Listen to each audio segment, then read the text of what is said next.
Rian Soberano sobrang nagulat nang tinawagan siya ng ate Liza niya, dahil sa hindi niya inasahan sa ipapakita ng ate niya. Panuurin at pakinggan ang buong kwento dito sa aking channel. I shine so bright you might go blind. Shenna Talks, like and subscribe.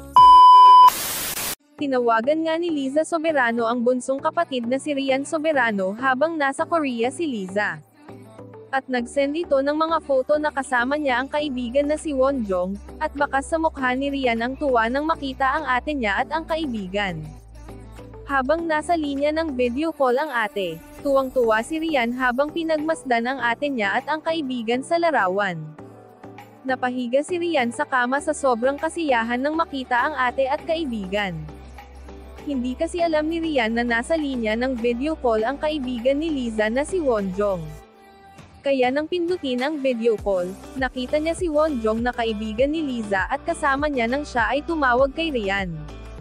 At dito na shock siya dahil hindi niya alam na nasa video call pala si Wonjong, na kasama ni Liza sa larawan, na pinagmasdan niya at sinabihan siyang, "Hi Rian, ako pala si Wonjong, kaibigan ni Liza."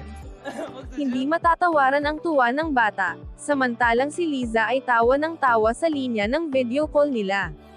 Humanga ang mga netizen at supporters ni Liza dahil kahit nasa malayo siya, sa kapatid na bigyan niya ito ng kasiyahan.